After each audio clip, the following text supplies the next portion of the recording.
She was curled up on a cold bench, barely breathing. Just 7 years old, starving, sick, alone. No coat, no shoes, just a tattered scarf and a dog that refused to leave her side. No one noticed her cries, until he did. A tired patrol officer, one broken girl, and an old German shepherd with a soldier's soul. What happened next will break you and heal you. Before we begin, tell me where you're watching from. Drop your country in the comments. And if you believe in loyalty, in redemption, in the power of one child and one dog to change everything, hit that subscribe button, because this story will stay with you long after it ends. The late afternoon sun cast a dim golden light over the town of Willow Creek, Oregon. The air was dry and dusty, clinging to every surface like memory. Early autumn had arrived with rust-colored leaves fluttering across dirt roads, and the pine trees behind the worn-down mobile home parks stood like silent witnesses to the town's quiet erosion. Willow Creek was the kind of place people didn't pass through. They either stayed too long or tried hard to forget they'd been there. In the middle of a neglected public park, on a concrete bench so cold it might as well have been made of stone, a small girl lay curled on her side. Her name was Ella Carter. She was 7 years old, barefoot, her legs pressed tightly to her chest beneath an oversized hoodie that once had been blue but now looked more like ash. Her pale skin was stretched thin over sharp bones, and her brown hair, a once soft curl, was matted and tangled with burrs. Her breath came in shallow bursts, each one punctuated with a soft, aching moan. Her stomach was swollen, visibly inflamed under the hoodie, pressing painfully against the fabric. But Ella said nothing. She had learned long ago that silence was safer. Beside her, lying close enough to keep her warm but alert enough to move in an instant, was a large German shepherd. His name was Buck. 10 years old, coat dulled with time but still noble in structure, black along the back, brown across the face and legs. One of his ears stood tall while the other drooped slightly, giving him a lopsided, alert expression. His right side bore a long, faded scar that told a story no one had ever asked about. Buck was not a pet. He had no tags, no collar. He was a survivor. Months earlier, he had wandered into the alley behind a row of trailers, half-starved, fur mangled, ribs protruding like tree branches under his skin. Most residents had thrown rocks or hissed threats, all but one Ella. She had stepped between him and the yelling landlord, her tiny arms spread wide, saying, "He's not bad, he's just cold." That was the day Buck chose her. She hadn't named him until 3 days later, when she whispered while brushing his muddy fur with her fingers, "You're strong like Daddy's old truck. I'll call you Buck." It stuck, simple, solid, American, like loyalty, like the dog. Today, Buck had been restless. Ella had not stood up all morning. She hadn't drawn in the dirt or made flower crowns from weeds like usual. She just lay on the bench, sometimes crying out softly, sometimes not moving at all. Buck had tried licking her face. She winced. He pawed at her shoe, not that she had any, and gave a low whine. Nothing. So when the distant hum of a police radio crackled across the wind, Buck's head jerked up. A patrol car, silver and dusty, rolled slowly along the far edge of the park. Buck stared for half a second. Then he bolted. Deputy Sam Riley was not a man easily startled. At 38, with a square jaw and salt and pepper stubble, he had seen too much to flinch at shadows. His uniform was slightly rumpled, sleeves rolled to the elbow, badge dulled from long use. His eyes were heavy. He had just come from a meeting with county leadership, another bitter reminder that the town's support services were bleeding out. They'd slashed another 5% from the youth outreach budget. Sam had left early, too frustrated to argue with numbers. Now he just wanted coffee. He didn't expect to have to slam the brakes when a full-grown German shepherd came barreling into the road, standing stiff and defiant in front of his vehicle, eyes locked onto the windshield like it knew what it was doing. Sam swore under his breath and flung open the door. The dog didn't growl or move. It just turned its head toward the park and then looked back at him. Once, then again. "What the hell?" Sam muttered, then followed. Buck didn't wait for a command. He turned and ran back the way he came, glancing over his shoulder to make sure the human followed. Sam jogged after him, half thinking he was being led into some neighborhood prank. But when he saw the bench, when he saw the little girl slumped motionless, her knees pulled tight to her chest and lips dry and cracked, he stopped cold. "Oh God," he whispered, heart already hammering. He rushed forward, knelt beside her. Her eyelids fluttered. Her hands trembled when he touched her shoulder. Her skin was clammy, her pulse faint. "Sweetheart," he said softly, "can you hear me?" No answer, just a whimper. "Hang on." Sam scooped her up gently. She was far too light. Buck circled them protectively, brushing against Sam's legs like a shadow with teeth. The dog's eyes were locked on the girl, unmoving. Sam reached the cruiser, yanked the back door open, and placed Ella on the back seat, adjusting her head so it wouldn't loll. Buck tried to leap in beside her. Sam hesitated, then gave a sharp nod. "Fine, in." Buck jumped and immediately laid beside her, head resting on her shin, watching her face. Sirens weren't needed. There was no time to warn anyone. Sam flipped the lights and tore down the main road, one hand on the wheel, the other adjusting the radio. "Dispatch, this is Deputy Riley. I've got a pediatric emergency female 7, unresponsive. Possible dehydration, abdominal distension. Transporting to Willow General. ETA 5 minutes. "Copy that," came the reply. "ER's on standby." He glanced in the rearview mirror. The girl hadn't moved. The dog hadn't blinked. And Sam, for a moment, wasn't sure which one he was more afraid of losing. The emergency room at Willow General Hospital was a study in barely controlled chaos. Fluorescent lights buzzed overhead, casting a pale glow on sterile walls and scuffed linoleum.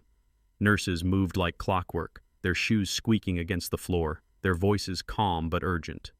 Amidst it all, Ella Carter lay unconscious in Trauma Room 2, her small frame dwarfed by the white sheets and medical monitors surrounding her. Her skin was too pale, her lips cracked, her tiny arms limp at her sides. A clear IV line ran into the crook of her elbow, pumping fluids into a body that had long run on empty. Outside the room, Buck sat with his back to the wall, directly facing the closed door. The big dog had refused to move since the moment Ella was wheeled inside. His paws were tucked under him, tail curled protectively, ears perked and alert. He made no noise, just watched, breathing slow and steady, like a sentry carved out of fur and bone. Deputy Sam Riley stood nearby, arms crossed, watching Buck as much as the door. The weight of the day bore down on him. This wasn't the first sick child he'd encountered in his 15 years of duty, but something about this case wouldn't leave his mind. Maybe it was the way the dog had sought him out. Maybe it was the way Ella had clung to consciousness just long enough to whisper, "He's my best friend." Or maybe it was because he couldn't stop thinking about how long she'd been lying on that bench alone, invisible, hurting. The soft whoosh of automatic doors broke his thoughts. A woman entered, her steps quiet but purposeful. She was tall and slim, with thick gray hair pulled into a loose bun and a long camel-colored wool coat buttoned neatly to her collar. In her left hand she carried a manila folder. In her right, a cane with a carved mahogany handle, though she didn't seem to lean on it much. Her name was Clarissa Whitlow, though Sam had always called her simply Clarissa. She had once been his mother-in-law. Clarissa had spent over 30 years working in family advocacy services across rural Oregon. She was known for her quiet tenacity, her refusal to accept bureaucratic answers, and a heart that had once been too soft until life taught her to wear iron over it. She and Sam hadn't spoken much since his divorce from her daughter, but seeing the familiar tension in his brow now, she said nothing and came to stand beside him. "That's her?" she asked softly, nodding toward the room. Sam nodded. "Severe dehydration, swollen abdomen. Docs say it's enteric bacteria, probably E. coli or worse. They're running cultures now." Clarissa's eyes flicked to Buck. "And that?" "He found her, literally blocked my patrol car until I followed him." Clarissa took a step closer to the dog. Buck tilted his head, his eyes sharp. She crouched with more grace than her years suggested and whispered, "Chauva lent tim kimchi?" Her voice was warm but steady, a private kind of question. Buck's ears lifted higher, one still drooping, his body leaning slightly forward. He didn't bark, but his gaze ignited, focused, alert. Clarissa stood again and looked at Sam. "That's not a street mutt. That dog was trained. And if I'm not mistaken, I trained him." Sam blinked. "You?" 6 years ago. He was part of a search and rescue litter from Redmond. I remember him, quiet, focused, not the fastest, but the most loyal. We called him Buck then, too. He failed final evaluation after taking a hit to the ribs during a forest simulation. Too cautious, they said. Couldn't be relied on in high-risk collapses. She glanced back at Buck, her expression softening. Guess they were wrong. Sam frowned, trying to piece the story together. So, what, he was retired? Released? Likely dropped from the program and placed in a shelter, maybe even adopted and lost. But Buck clearly chose again. That girl, she's his mission now.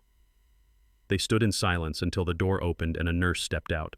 Her scrubs were teal, her brown hair pulled into a low ponytail under her surgical cap. Her badge read Jennings. She looked to be in her late 20s, tired but competent. She's stable for now, Nurse Jennings said. Fever's down, IV's doing its job, but she's severely malnourished. Her white cell count is elevated, which lines up with enteric infection. We're still awaiting tox panel and cultures. She's conscious barely. Sam stepped forward. Can I see her? Jennings hesitated. Only for a minute. She's weak. Clarissa touched his arm gently. Go. Inside, Ella looked even smaller than before. She opened her eyes slowly as Sam approached. They were deep brown, glazed with pain, but still holding that flicker of recognition. You made it, she whispered. I did, he said. And so did Buck. He's just outside. Ella smiled faintly. Don't let him go. I won't, Sam promised. Outside the room, Clarissa pulled out her folder and began leafing through case notes and local registry documents. Her eyes scanned the list for familiar names. Something was gnawing at her, a gut feeling honed over decades. This wasn't just a sick child. This was part of something larger, a pattern, a gap, a system hole no one wanted to look into. Meanwhile, Buck had laid down again, nose pointed toward the crack under the hospital door. He didn't need to see Ella to know she was there. He could feel it in the air, the way dogs did, with more heart than science. Willow Creek's East End didn't appear on tourist maps, if there had ever been tourist maps to begin with. It was a patchwork of rusting trailers, patched roofs, and yards overgrown with tall weeds and sun-bleached plastic toys. The community was a mishmash of long-term tenants, people passing through, and those too broke to leave. This was where Sam Riley found himself mid-morning, a clipboard tucked under one arm and Buck trotting silently at his side. Sam had changed out of uniform gray flannel shirt, jeans, and his county badge clipped discreetly to his belt. He figured he'd get more honest answers looking like a concerned neighbor than an authority figure. His expression was set, calm on the surface, but tight at the jaw. Beside him, Buck moved with purpose, his eyes scanning, nose twitching faintly at the smells of damp wood, cooking grease, and something more acrid something wrong. The trailer in question stood near the back of the lot.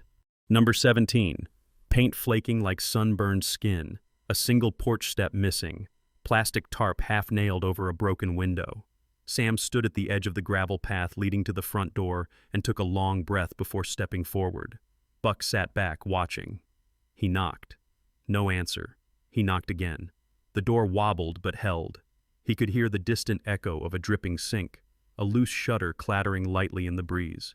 Eventually, a window curtain rustled and a pair of eyes peered out, a boy, maybe 8, with dirt-smudged cheeks and a mop of red curls. He disappeared without a word. Seconds later, the door cracked open. A woman stood there, wiry, mid-40s, cigarette balanced on her lower lip. Her tank top was stained with something yellowish, her jeans sagged at the knees. Her name, as he later learned, was Teresa Terry Mullen, a longtime resident known for keeping her nose in other people's business and her hand in their mail if no one was watching. She eyed Sam, then Buck. You looking for someone or serving something? Deputy Riley, Sam said, showing his badge without fanfare. I'm trying to locate the guardian of a minor Ella Carter, 7 years old, brown hair, big eyes. Lived here? Terry exhaled smoke and leaned against the frame. That the skinny girl with the dog? Yeah. Lived 2 doors down. Trailer's empty now. Some guy used to come around. Didn't look like her dad, but mean enough to be. She scratched her arm absently. She always polite, quiet, took care of that mutt like he was her baby brother or something. Sam nodded. Anyone around who might have known her better? Terry gestured vaguely. Try the girl with the pink boots, Ava. She hangs out behind the dumpsters most days. Sam turned away, but Terry called after him, voice softer than expected. She used to give candy to the younger ones, even if it was all she had. Sam didn't answer. He just nodded once. Behind the row of trailers, Sam found the girl Terry mentioned.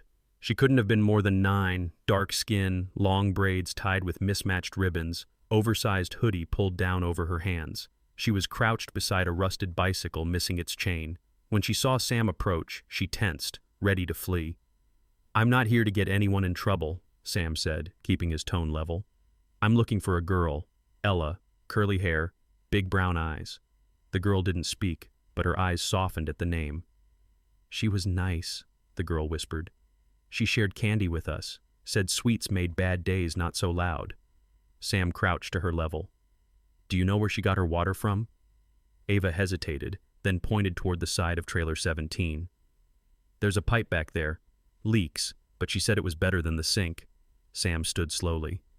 "Thanks, sweetheart. That helps more than you know." As he walked back toward the unit, Buck suddenly growled low in his throat. His ears flattened, and he darted toward the rear of the trailer. Sam followed quickly, ducking under the sagging clothesline and past the makeshift chicken coop. There it was, a narrow pipe, cracked near the base, slowly dripping cloudy water into a puddle of slick mud. The air smelled faintly of mold and sewage. Buck sniffed the puddle, then looked up at Sam, ears up, waiting. Sam crouched and dipped a gloved finger into the water. The texture was oily, the color a faint gray-brown. Definitely not safe. He pulled out his phone and took several pictures before sealing a small vial from his kit and labeling it. It wasn't enough to explain everything, but it was a start. He walked back around to the front. Buck stayed a step behind, silent but tense. Before he left, Ava approached again. She held something in her hand, a tiny Ziploc bag with 3 lemon drops inside, dusty but unbroken. "She left these in the play box," the girl said. "Said she'd be back next week to play tea party. You should have them." Sam took the bag carefully. "Thank you." As he walked toward the truck, he looked down at the candy and his palm sugar-covered promises made by a child who had no reason to be kind, but chose kindness anyway. At the clinic, Clarissa sat in a corner of the waiting room, flipping through printed records. Her reading glasses perched on the tip of her nose, her pen tapping lightly on a list of names. When Sam entered, she glanced up, eyes sharp. "Find anything?" He handed her the vial. "Cracked pipe behind trailer 17. Locals say she drank from it. No filtration, no cover." Clarissa's expression hardened. "And her mother?" Sam shook his head. "No sign yet, but I'm betting the name Dana Carter's going to show up in one of those files." Clarissa pulled out a folder and flipped it open. There it was. Dana Marie Carter, age 30. Enrolled in the Single Mothers Outreach Program in 2019. Dropped out after 5 months. No forwarding address. "Found her," Clarissa said softly. "Now we find the rest of the truth." The neon sign flickered weakly over the window of Benny's 24-hour grill, casting a sickly pink hue onto the cracked sidewalk below. It was nearly midnight, and the diner's worn linoleum floors gleamed faintly under the hum of fluorescent lights. Inside, a few truckers sat hunched over greasy plates, and a solitary jukebox in the corner played a country ballad too sad to be background noise. Deputy Sam Riley stepped through the door, bringing with him the cold bite of an Oregon autumn night. Buck waited patiently just outside, leashed to the railing. Behind the counter, a slender woman in a faded yellow uniform was wiping down the coffee station with mechanical precision. Her name tag read Dana, though the letters were partly scratched away. Her shoulders were stooped, her auburn hair tied back into a messy knot, and her frame visibly underweight under the ill-fitting uniform. She moved like someone used to being overlooked, quiet, efficient, and utterly exhausted.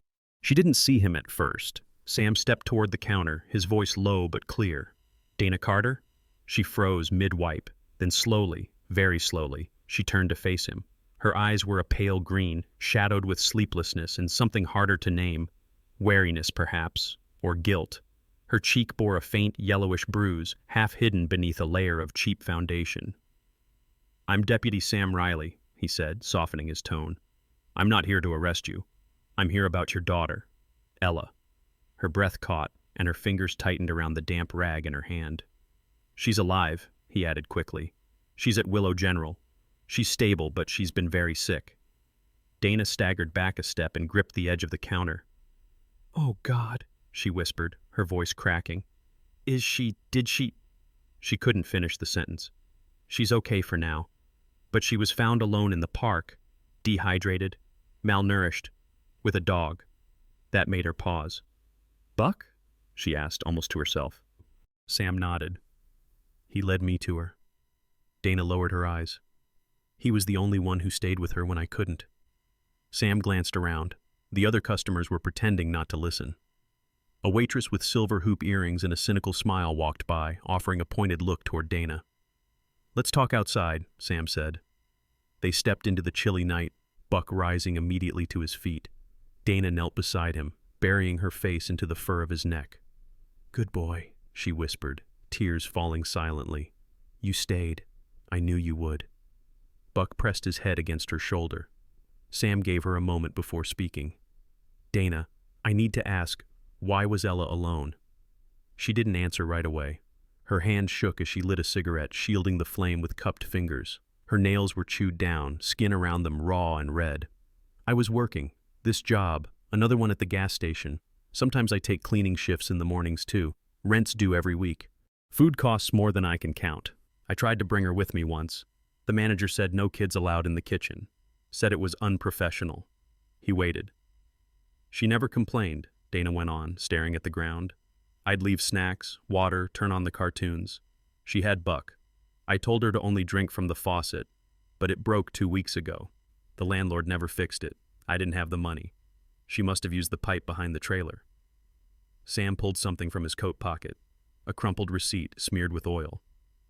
"One of your regulars at the diner gave me this," he said. "Said you often only order a sandwich, then wrap up most of it to take home. For her, I assume." Dana's face tightened. She nodded once. "She always liked turkey on white. No mustard." "Why didn't you ask for help?" Her laugh was hollow. "Ask who? The town that thinks I'm a bad mother? The system that files paperwork and forgets names?" She glanced up, green eyes fierce. "I never hit her. Never left her hungry if I had something to give. I just ran out of everything else." Sam looked at her for a long time. "You still have a chance to fix this," he said. "But you need to show the courts and Ella that you're ready to do things differently." Dana inhaled shakily. "Will they take her away?" "That's not up to me. But what happens next depends on what you're willing to do now." She nodded slowly. "I'll do anything." Sam reached into his other pocket and pulled out a card. "This is Clarissa Whitlow, family advocate, experienced, stubborn as hell. She's the one you want in your corner." Dana took it with both hands like it might vanish if she blinked. Buck stepped between them again, his tail wagging faintly. Sam smiled. "He won't let you give up, I won't either, but you need to show up, every time." Dana stood up straighter than before. "Then I will." The sky over Willow Creek had turned a dull slate gray, heavy with low-hanging clouds that threatened rain but refused to fall. A wind had picked up from the north, rustling through the thinning trees and scattering dry leaves along the roadside like tiny, rust-colored warnings. Deputy Sam Riley stood outside trailer number 17 with Buck beside him, the dog's nose twitching in the air like a radar set to something deeper than scent. Sam had returned not just as an officer, but as a man on a mission, this time carrying with him a full field kit: gloves, sterile sample jars, nitrile test strips, a camera, and a clipboard with inspection notes. He also carried something intangible: hope. Hope that what they might find could tip the balance for Dana Carter and her daughter. Buck was already circling the side of the trailer, tail stiff, paws careful as he threaded his way through the patch of overgrown weeds. The wooden steps behind the kitchen entrance creaked under Sam's boots as he followed. At first glance, the area looked like a forgotten corner of decay, a rusting lawn chair half submerged in dirt, a child's deflated soccer ball tucked under a bush, and a wall of warped siding. But Buck paused near the left corner of the building, just beside a concrete slab where a cracked spigot jutted from the wall. Water dripped steadily from its base into a puddle that had gone from clear to milky green. Sam crouched beside the puddle. The smell hit him first, earthy, sharp, almost metallic. Then he noticed the scum, thin, iridescent, like oil mixed with algae. He pulled on gloves, uncapped one of the sterile containers, and dipped it gently beneath the drip line. Buck moved closer. His snout hovered over the pipe. Then, as if remembering something, he looked toward the back wall. Sam followed his gaze and saw them. Smudged on the mildewed vinyl siding were 3 small handprints made of dried mud, about 2.5 feet from the ground. Below them, in the soft earth, were shallow impressions, small, bare feet. Next to them were deeper prints, paw-shaped, leading toward the puddle and back. Sam let out a low breath, the weight of it leaving him in a quiet exhale. "She came here," he murmured, "more than once." Buck stepped forward and very gently licked the base of the pipe. Then he let out a soft, mournful whine. "You knew," Sam said, voice husky. "You followed her here. You tried to stop it." He pulled out his phone and began documenting everything. Photos of the pipe, the puddle, the handprints. He labeled the sample vial, then sealed it tight. It wasn't just evidence, it was a story. One told in silent stains and invisible germs about a little girl who had no clean cup to drink from, no safe place to heal, and no one but a forgotten old dog who refused to leave her side. As they walked back to the cruiser, Sam passed the trailer next door. A screen door creaked open, and a man in a sleeveless shirt and stained jeans stepped out. Late 40s, wiry, with a cigarette dangling from his lips. His name was Marvin Clay, a longtime tenant with a reputation for keeping to himself unless someone owed him money. He squinted at Sam and spat to the side. "You looking for junkies or just bored?" "Neither," Sam said coolly. "Just following up on a code violation. You know anything about the girl who lived here, Ella Carter?" Marvin sniffed. "Quiet kid. Didn't bother nobody. That dog of hers, though, barked every time someone passed the damn steps. Thought he was guarding a palace or something." "Did you ever see her near this pipe?" Sam pointed. "Sure, all the time. She had this old Tupperware cup. Thought she was watering the weeds at first. Then I realized she was drinking that crap." He shook his head, almost annoyed. "Tried to tell the landlord, but they don't care. Told me to mind my own business. So I did." Sam nodded once and moved on. Marvin didn't ask for a badge number or clarification. People like him knew the system only worked for certain folks, and they rarely counted themselves among them. Back at the station, Sam delivered the sample to a lab technician named Ben Calder, a freckled, soft-spoken man in his early 30s with oversized glasses and a permanent coffee stain on his lab coat. Ben had been working in the county lab for nearly a decade and took pride in never losing a sample. "This looks rough," Ben commented, holding the vial up to the light. "You said a kid drank this?" "She had no other option," Sam replied. "I'll run a tox screen and a bacterial assay. Might take 48 hours for confirmation, but I can rush preliminary readings by morning." "Do it," Sam said. "And if it's what I think, I'll need the full report certified." Ben nodded. "You'll have it." That night, Sam returned to the hospital. Clarissa was sitting in the hallway with a cup of chamomile tea in her lap and a spreadsheet of child services statistics in her hand. Her readers hung from a chain around her neck, and her expression was one of calm steel. "You went back to the trailer," she said without looking up. "I did." "Found what we were hoping for?" Sam reached into his jacket and pulled out a printed photo of the pipe and handprints. Clarissa stared at it for a long moment, then tucked it into her folder. In the pediatric room, Ella was sitting up slightly, propped against pillows. Buck lay across her feet like a weighted blanket. Dana sat in a nearby chair, her hands folded tightly together, eyes locked on her daughter with a mix of guilt and awe. When Sam entered, Dana stood. She looked better, somehow tired, yes, but more grounded, like someone who had started the long road back. "I found it," Sam said quietly. "The source. It's real. It's not your fault, Dana. It's not." Dana's eyes filled with tears, but she didn't let them fall. She just whispered, "Thank you." Sam turned to Buck. The dog blinked at him slowly. "You did it, buddy," Sam said, kneeling beside him. "You saved her.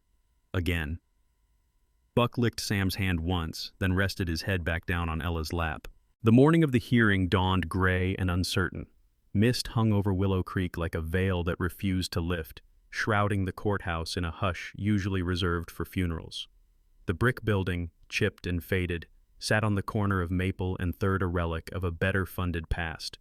Inside, the atmosphere was heavy with murmurs, echoing footsteps, and the rustle of paper files passed from one weary hand to another. Dana Carter stood at the foot of the marble stairs, her knuckles white as she gripped a canvas tote.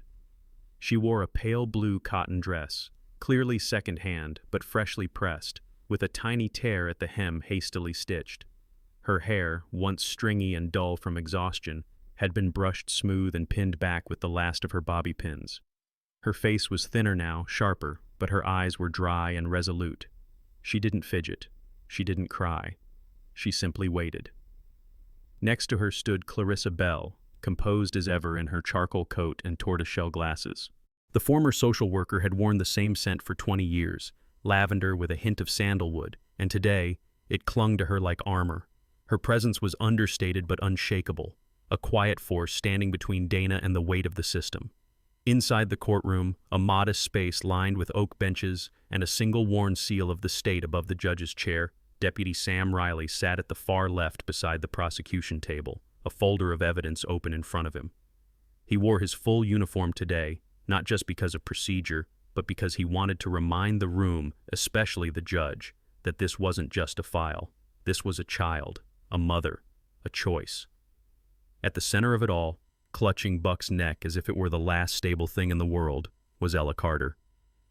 Her hair had been washed and brushed into soft curls by a volunteer nurse that morning.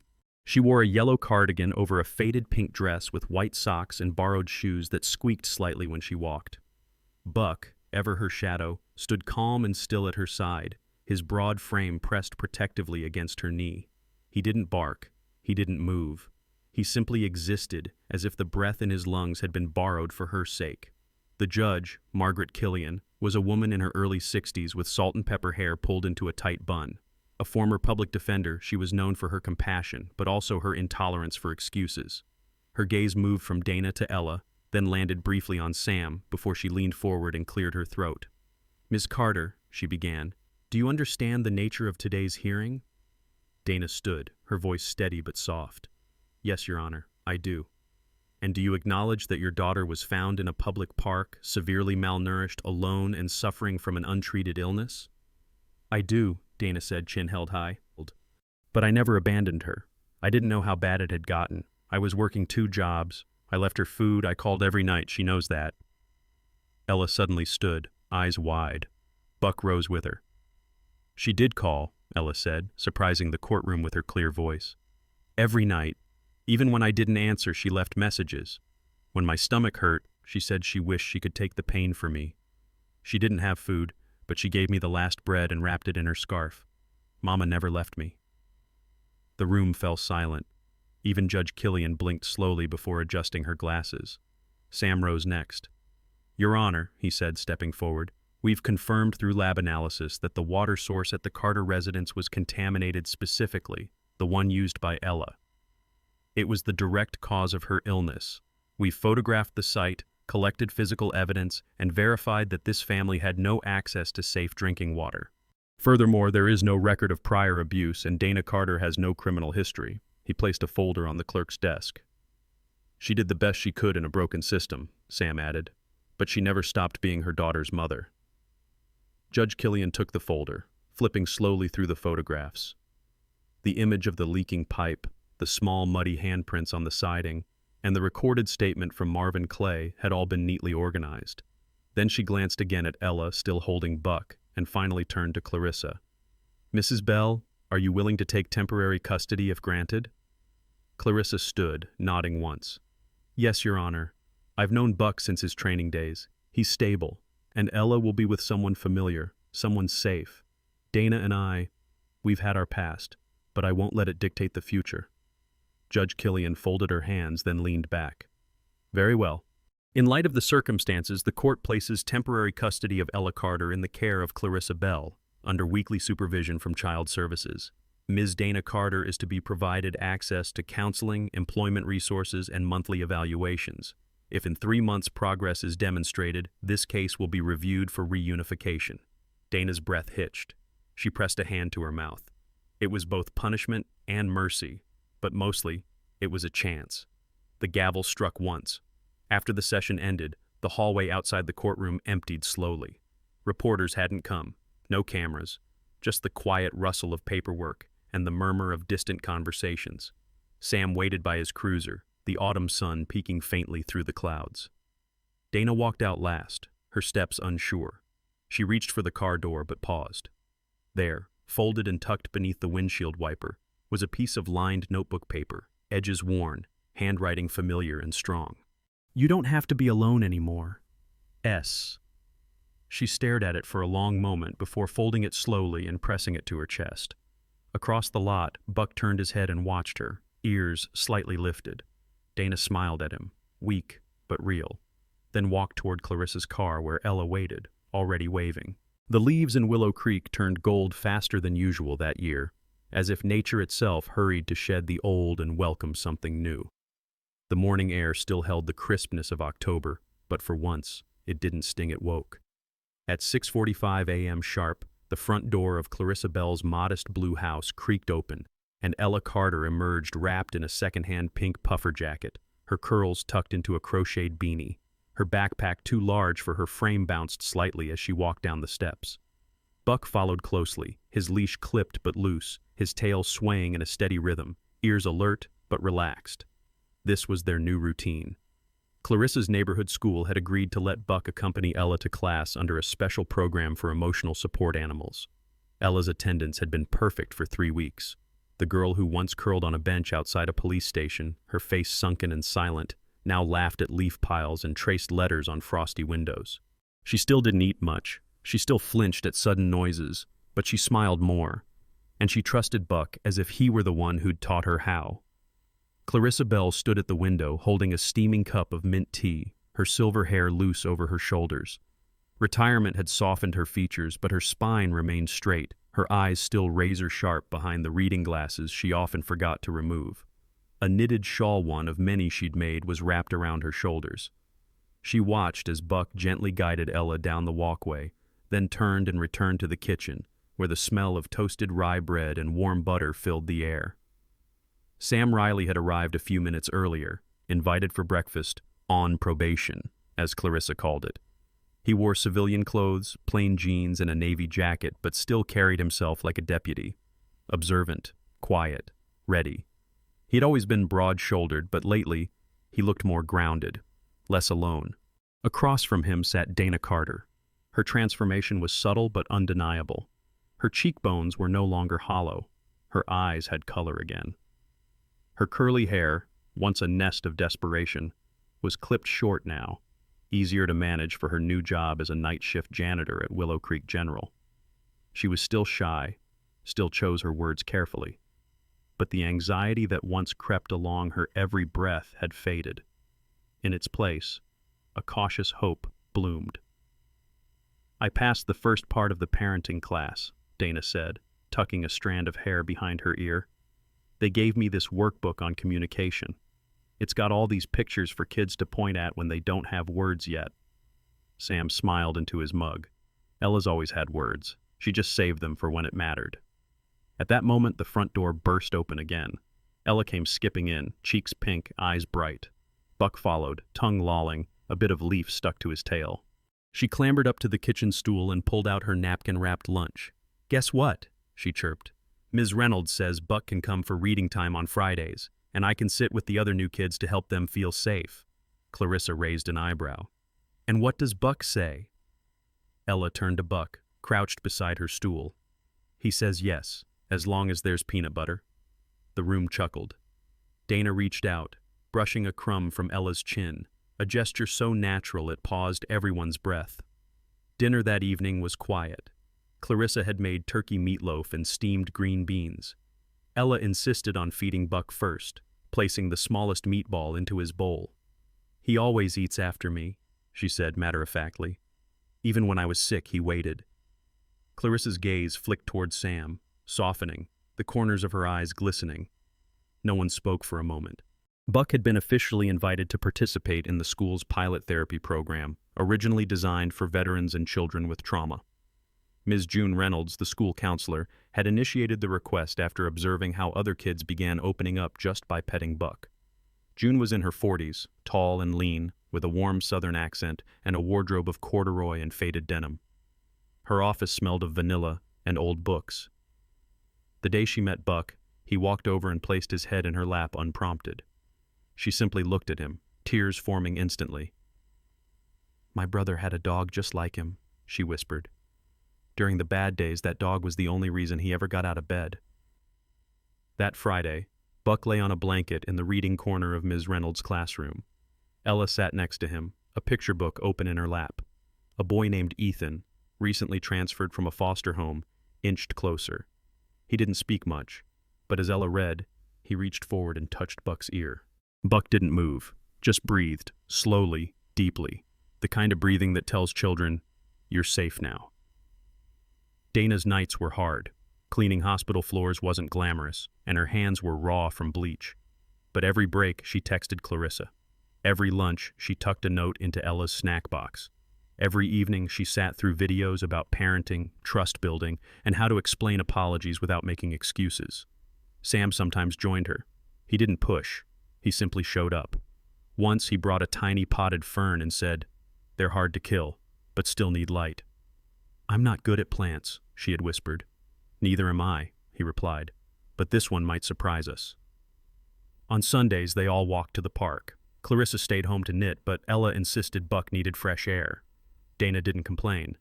Sam brought coffee in mismatched thermoses. Sometimes they spoke, sometimes they didn't. But the silence wasn't uncomfortable anymore. It was just warm.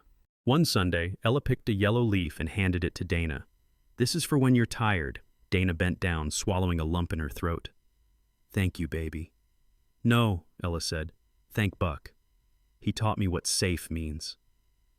That night, Dana lay in the guest bed Clarissa had prepared for her temporarily. She stared at the ceiling, leaf in hand, and whispered, "I'm trying." Buck, from the hallway, shifted his weight and gave a soft woof. Outside, the wind rustled through the maples, but inside, autumn wasn't cold anymore. The morning Dana Carter received the court letter, she didn't cry. She held the envelope in both hands, her fingers trembling not from fear but from disbelief. Her name was written in soft blue ink, real ink, not a stamp. Inside, a simple statement. The court finds Dana Carter fit for reunification. Custody of Ella Carter is hereby restored. 3 months had passed since the hearing. In that time, Dana had kept her promise.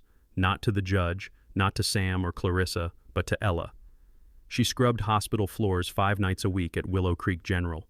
She moved out of the shelter into a 1-bedroom apartment near Rose Hill Elementary, close enough that Ella could walk to school if needed. Every Sunday, she sent Clarissa a photo of Ella's drawings, each one signed E and B at the bottom for Ella and Buck. Dana completed her parenting program with near-perfect attendance, earning praise from instructors who rarely gave it. That morning, she stood outside the little apartment, the keys heavy in her pocket, wearing her one good blouse, a soft chambray with sleeves rolled up to her elbows and navy slacks just a bit too long. Her hair was still cropped short, a reminder of practicality, but she'd started wearing a tiny silver pin shaped like a bird, a gift from Ella the day Buck was registered as her therapy dog. Ella arrived in Sam's car, seated in the back with Buck's big head resting on her lap. She wore a cotton yellow dress with embroidered daisies and pink sneakers slightly scuffed at the toes. Her curls bounced when she spotted Dana waiting on the curb. "Mom!" she shouted, flinging the door open before Sam could stop her. Dana knelt as Ella ran into her arms. Buck stepped out behind, slower, but with his ears perked and tail flicking. For a long while, neither woman spoke. Dana kissed Ella's forehead over and over. Then she reached out to Buck, who leaned into her touch with a low, rumbling sigh. "I told him," Ella said proudly, "that we were coming home today. He listened the whole time." Sam stood nearby, his arms crossed, watching. His uniform was crisp, but his eyes soft.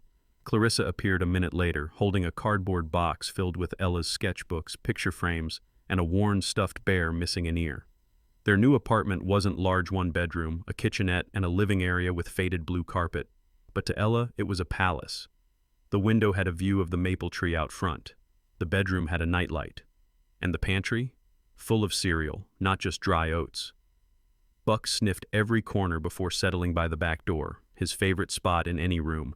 Ella sat cross-legged beside him and opened the tiny velvet box she had hidden in her backpack.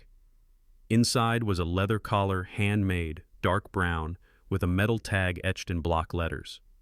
She reached over and looped it around Buck's thick neck, her fingers gentle. On the tag it read, "Not anyone's dog, mine." Buck licked her cheek once, then settled his chin on her knee. That evening, Clarissa made a stew and brought it over in a wide-mouthed thermos. Sam helped Dana assemble Ella's bookshelf, even though it was missing 3 screws. Dana cooked eggs and toast the next morning, burnt, but hers. Ella woke early, brushing her teeth without being asked. She even packed Buck's leash in her school bag alongside her notebooks.